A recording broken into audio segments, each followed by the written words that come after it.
मोदी के विश्वास बनाम इंडिया गठबंधन के हौसले की लड़ाई है। 2024 का चुनाव शत्रपों की होगी परीक्षा। पहले लोकसभा में और फिर स्वतंत्रता दिवस पर लाल किले से अपने संबोधन में प्रधानमंत्री नरेंद्र मोदी ने तीसरी बार अपनी सरकार बनाने का दावा करके साफ संकेत दे दिया है कि अपनी तीसरी जीत के लिए मोदी के नेतृत्व में भाजपा वो सारे राजनीतिक प्रयास करेगी जो चुनाव जीतने और सरकार बनाने के लिए करना जरूरी होगा। 2 बार भारतीय लोकतंत्र के दोनों सबसे बड़े मंचों से प्रधानमंत्री मोदी का ये दावा विपक्षी गठबंधन इंडिया के लिए चुनौती भी है और चेतावनी भी। अब मोदी को हटाने के लिए एक साथ आए इंडिया गठबंधन के कांग्रेस समेत 26 दल और उनके नेता मोदी के इस अति विश्वास का मुकाबला क्या लोकसभा चुनाव में भी अपने उसी हौसले से करेंगे जैसे ये दल अपने अपने राज्यों के विधानसभा चुनाव में करते आए हैं। क्योंकि ये कहा जाता है कि नरेंद्र मोदी का जादू कई बार राज्यों के विधानसभा चुनाव में भले ही उतना नहीं चल पाया जितना लोकसभा चुनाव में अब तक चला है। लोकसभा में मोदी सरकार के खिलाफ विपक्ष द्वारा लाए गए अविश्वास प्रस्ताव में संख्या बल की वजह से सरकार भारी पड़ी और मतदान में अपनी तय हार देखकर प्रधानमंत्री नरेंद्र मोदी के भाषण के बीच में ही विपक्ष ने सदन से बहिर्गमन करके अपनी लाज और साख बचाने की पूरी कोशिश की।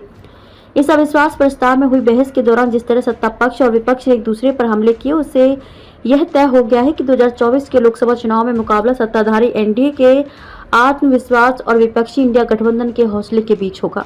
सदन में बहस के दौरान विपक्ष द्वारा उठाए गए मुद्दों और सवालों का जवाब देते समय प्रधानमंत्री नरेंद्र मोदी ने जब अपने संबोधन में कहा कि 2024 में वे तीसरी बार लगातार अपनी सरकार बनाएंगे और विपक्ष अगली बार 2028 में जब विश्वास प्रस्ताव लाए तो पूरी तैयारी से लाए। यह उनका आत्मविश्वास ही है जो न सिर्फ भाजपा बल्कि पूरे एनडीए को ताकत देता है। वहीं अपनी सदस्यता बहाल होने के बाद अविश्वास प्रस्ताव पर बहस के दौरान राहुल गांधी मणिपुर की हिंसा को भारत माता पर हमला बताते हैं तो यह उनका हौसला ही है कि वे राष्ट्रवाद के उस पिच पर बैटिंग करने जा रहे हैं जिस पर भाजपा और पूरा संघ परिवार अपना एकाधिकार समझता है। राहुल गांधी का यह फैसला अकेले सिर्फ उनका ही नहीं बल्कि इंडिया गठबंधन के कांग्रेस समेत उन सभी 26 दलों और उनके नेताओं का है जिनमें एक भी पूरे देश में अकेले भाजपा से टक्कर लेने की स्थिति में नहीं है।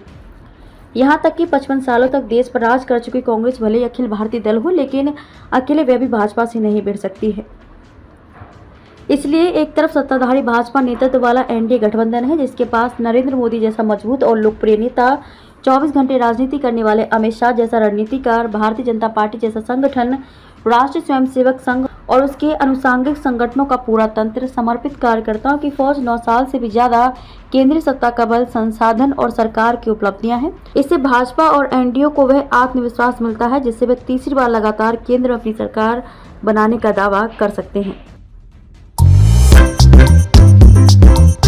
नांदेड़ शहर के फर्नीचर मार्केट में एक भरोसेमंद और मशहूर नाम CM furniture and home appliances. उम्दा क्वालिटी, वाजबी दाम, यही है हमारी पहचान। हमारे यहाँ नामी गिरामी कंपनियों के सागवान और वुड बेस मटेरियल से बने बेहतरीन bedroom set, sofa set, tea table, अलमारियाँ, dining table, sleep well mattresses और ब्रांडेड कूलर्स और दीगर तमाम तरह के फर्नीचर्स।